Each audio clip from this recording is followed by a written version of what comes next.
اعوذ باللہ من الشیطان الرجیم بسم اللہ الرحمن الرحیم۔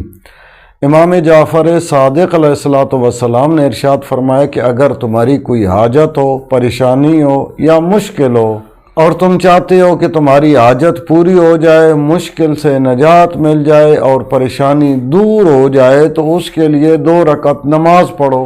یہ نماز آپ قربتاً اللہ کی نیت سے پڑھیں گے، کسی وقت بھی پڑھ سکتے ہیں، کسی دن بھی پڑھ سکتے ہیں، وقت کی یا دن کی کوئی پابندی نہیں ہے۔ البتہ اس نماز کا ایک خاص طریقہ کار ہے، اس طریقہ کار کے مطابق آپ نماز پڑھیں گے۔ جب آپ نیت کر لیں گے اور نماز پڑھنا شروع کریں گے تو سورہ الحمد مکمل کرنے کے بعد ایک بار سورہ توحید کی تلاوت کریں گے اور اس کے بعد سورہ انا فتحنا لک فتحا مبینا پڑھیں گے۔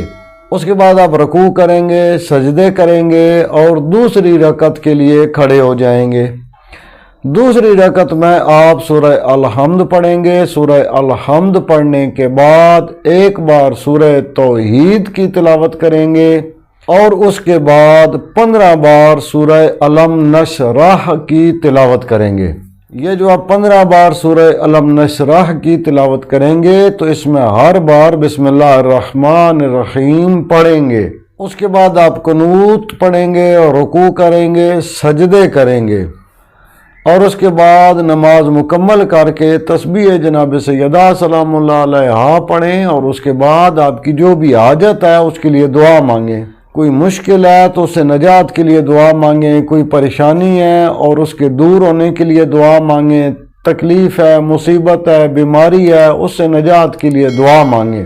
امام جعفر صادق علیہ الصلوۃ والسلام ارشاد فرماتے ہیں کہ جب آپ یہ نماز پڑھیں گے تو انشاءاللہ اگر کوئی حاجت ہے تو وہ پوری ہوگی، اگر کوئی تکلیف ہے، دکھ ہے، پریشانی ہے، مصیبت ہے تو انشاءاللہ اس سے آپ کو نجات ملے گی۔ انتہائی آسان نماز ہے، اسے آپ اپنی زندگی میں جب بھی کوئی مشکل ہو تو اس وظیفہ پر عمل کریں، یا کم از کم وہ لوگ جو اس وقت مشکلات میں، پریشانیوں میں، تکلیف میں یا کوئی حاجات رکھتے ہیں ان کے ساتھ لازمی شیئر کیجئے گا۔ آپ کے ایک شیئر کرنے سے لوگوں کی مشکلات دور ہو سکتی ہیں، تکلیفوں سے نجات مل سکتی ہے، پریشانیوں سے حفاظت ہو سکتی ہے، یا اگر کسی کی کوئی اہم اور مہم قسم کی حاجات ہیں تو وہ پوری ہو سکتی ہے۔ اپنا اور اپنے چینل رائے نجف کا خیال رکھیے گا۔ اللہ تعالیٰ سے دعا ہے کہ امام زمان عجل اللہ فرج الشریف کے ظہور پر نور میں تعجیل فرمائے اور تمام مومنین و مومنات کی حاجات کو پورا فرمائے اور مشکلات، پریشانیوں، تکلیفوں سے نجات عطا فرمائے۔ اللہم صلی علی محمد و آل محمد وعجل فرجہم۔